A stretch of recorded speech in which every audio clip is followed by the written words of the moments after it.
हम to the point बात करेंगे कि आज हम बात कर रहे हैं आरसीएम बिजनेस की।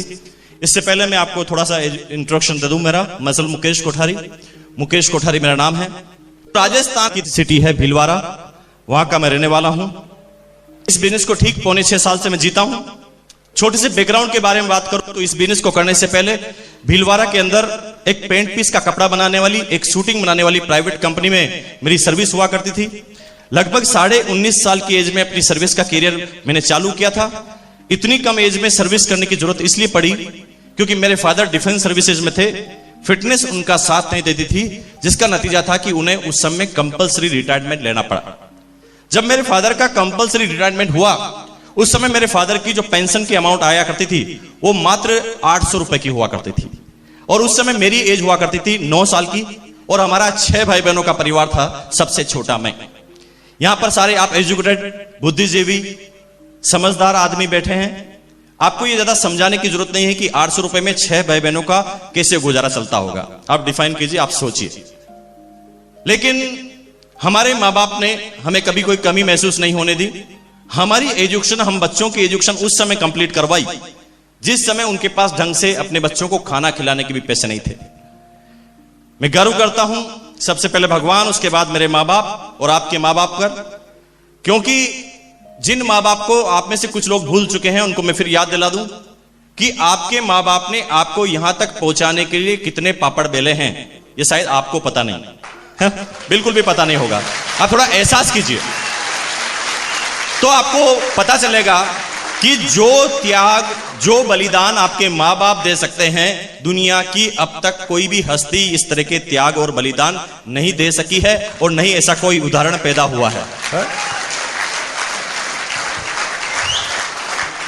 तो एक छोटा सा मैसेज यह है कि आप अपनी पूरी जिंदगी में किसे भी भूल जाना, लेकिन अपने माँ बाप को मत भूल जाना।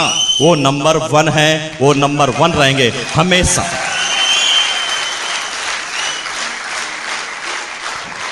इस बिजनेस पर इस बात का कोई ज्यादा फर्क नहीं पड़ेगा, लेकिन आपकी जिंदगी पे बहुत बड़ा फर्क पड़ेगा, है ना, अगर आप अपने माँ बाप को नहीं भूले तो। ठीक है जी, धन्यवाद। तो हमारे माँ बाप ने उस समय हमारी एजुकेशन कंप्लीट कराई, हमें कभी कोई कष्ट महसूस होने नहीं दिया। लेकिन मैं जब 9 साल का था तो मेरे फैमिली के अंदर जो भी एक्टिविटीज होती थी मैं उसको गौर से देखता था। हालांकि उस समय मैं समझता नहीं था, लेकिन जब मैं आज उन चीजों को याद करता हूं तो मेरा दिल पूरा भर आता है। मुझे वो दौर अच्छी तरह याद है कि मेरे बड़े भाई और बड़ी सिस्टर कॉलेज में पढ़ा करते थे जब मैं 9 साल का था। तो एग्जाम जब होता था तो एग्जाम के दिनों में उन्हें चाय पीने की इच्छा होती थी रात को पढ़ाई के दौरान। तो कभी घर में चाय नहीं मिला करती थी, चाय की पत्ती नहीं मिला करती थी, और कभी घर में दूध नहीं मिला करता था। मुझे वो दौर भी अच्छी तरह याद है जब हमारी 2 बड़ी सिस्टर की शादी हुई। मैं छोटा था। फादर के पास शादी करने के लिए जमा पूंजी नहीं थी। इसका नतीजा क्या था कि हमारा एक पुश्तैनी मकान था, उस मकान को सेल आउट करना पड़ा फादर को। उस मकान के पैसे जो आए उससे हमारी 2 सिस्टर की शादी हुई। लेकिन जब 2 सिस्टर की शादी हुई तो हमारा आधा मकान सेल आउट हो चुका था। अब हमारे पास एक रूम और एक किचन बचा था। रूम के अंदर हम सारे भाई बहन सोया करते थे चारों, और किचन के अंदर हमारे माँ बाप। 95% जो हमारे रिश्तेदार जो थे वो सारे के सारे समझदार थे, 95%। लेकिन 5% ऐसे रिश्तेदार थे जो ज्यादा समझदार नहीं थे। 95% रिश्तेदार कभी भी हमारे घर पर रुकना नहीं पसंद करते थे और खाना पसंद नहीं करते थे, क्योंकि उन्हें पता था कि इनकी हालत कैसी है। लेकिन 5% इन बातों से अनभिज्ञ थे। वो हमारे घर पर आकर बैठ जाते थे और कहते थे कि आज हम यहीं पर रुकेंगे। तो उस पूरे दिन भर पूरी फैमिली में चर्चा का विषय ही यही रहता कि ये मेहमान कहां पर सोएंगे और इन्हें क्या खिलाया जाएगा। पूरे दिन भर चर्चा होती, खिलाने की बात आती है तो कैसे इंतजाम करके उन्हें अच्छा खासा खाना खिलाया जाता है, क्योंकि हिंदुस्तान में अतिथि देवो भव की कहावत मशहूर है। लेकिन जब सुलाने की बात आती थी तो एक रूम और मेहमान। तो राजस्थान में रूम के ऊपर एक स्टेप होती है जहां पर सामान रखा जाता है, जिसे राजस्थान में टांड कहते हैं। और उसको अगर क्लोज करके ऊपर एक गेट लगा दें, यानी ऊपर का स्टोर बिना सीढ़ी का, बिना स्टेप का, तो राजस्थान में उस ऊपर वाले स्टोर को भकारी कहते हैं। तो जब भी हमारे घर में कोई भी मेहमान आता था तो हम सारे भाई बहनों का ट्रांसफर, हाँ हाँ भाई मेहमान को थोड़ी कह सकते आप जाइए, जाना हमें ही पड़ता था। वो बातें उस समय मेरे बात समझ में नहीं आई, लेकिन आज जब मैं याद करता हूं तो मुझे वो एक एक बात अभी समझ में आती है। मुझे वो दौर अभी तक याद है जब मेरी मां 100 ग्राम देसी घी को 3 महीने तक संभाल कर रखती थी। मैं छोटा था, उस समय जिद करता था कि मां आप मेरी रोटी के ऊपर घी क्यों नहीं लगाते। तो मेरी मां मुझे गोद में बिठाकर समझाती थी कि बेटा देखो, अचानक घर में कोई मेहमान आ सकता है ना, तो मेहमान को तो पता नहीं चलना चाहिए कि हम क्या खाते हैं और क्या पीते हैं। मुझे समझाया जाता। मुझे वो दौर भी अच्छी तरह याद है जब मेरे फादर को किचन का निर्माण करना था, और किचन का निर्माण करने के लिए उनके पास पैसे नहीं थे, और उनके पास पैसे नहीं थे इस वजह से कम पैसों में उस किचन का निर्माण करना था।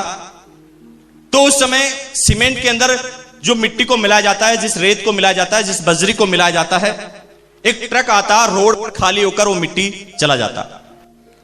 अब उस रोड से मिट्टी को हमारी बाउंड्री वॉल के अंदर लाने के लिए जब किसी लेबर को हम कॉन्ट्रैक्ट देते थे तो वो उस समय 15-20 रुपए मांगता था, और ये 15-20 रुपए उस समय हमारे पास देने के लिए नहीं थे। तो हम पैसे बचाने के लिए कुछ टेक्निक का इस्तेमाल करते थे। वो टेक्निक क्या थी? हम रात को 11:30 बजने का इंतजार करते थे। यूं ही रात की 11:30 बजती, सारे पड़ोसी सो जाते तो हम सारे भाई बहन बाहर निकल जाते, और वो उठने से पहले उस सारी मिट्टी को हम अंदर डाल दिया करते थे, और हमारे 15-20 रुपए बच जाया करते थे। और ये छोटी छोटी टेक्निक्स हमारी उस समय पैसे बचाने की होती थी। इस अभावग्रस्त जिंदगी से निकले, लेकिन उस समय तक हमारे फादर मदर ने हमें महसूस नहीं होने दिया कि हम क्या करते हैं। लेकिन बीकॉम का एग्जाम दिया 19.5 साल की एज में। शायद मेरे बाप बाप इसी चीज का इंतजार कर रहे थे। एग्जाम देते ही मैं घर पर आया। घर पर आते ही जो ही मैं अपने रूम में गया, अपनी शर्ट को हैंगर पे लगाई, मेरी मदर मेरे पास आती है और धीरे से कहती कि मुकेश, आज तुम्हें एक बात बताते हैं कि तुमने जो आज एग्जाम दिया है ये तुम्हारा अंतिम एग्जाम है हमारी तरफ से, हम तुम्हें आगे नहीं बढ़ा पाएंगे। जब ऐसी बात मुझे बताई गई तो जीवन के सारे सपने उसी समय चकनाचूर होते हुए नजर आए। लेकिन मां बाप ने ये बात हमें बोली तो कोई ना कोई सोच के साथ बोली होगी, और इसी चीज को मैं उस समय सोचने लगा। लेकिन थोड़ी देर बाद मेरी मदर ने आंसू निकालते हुए कहा कि नहीं, तुम इसका उल्टा अर्थ मत ले जाना। इसका मतलब ये नहीं है कि तुम्हें हम पढ़ने से रोकते, बस फर्क इतना सा आएगा कि पहले तुम्हारी पढ़ाई का खर्चा हम उठाते थे, अगर अब तुम्हें पढ़ना है तो तुम तुम्हारा खर्चा खुद हटाओ, खुद निकालो, क्योंकि आज के बाद हम तुम्हारी पढ़ाई के ऊपर कोई पैसा नहीं खर्च करेंगे, क्योंकि हमारी जितनी भी ताकत और कैपेसिटी थी वो अभी हमने कर बताया है।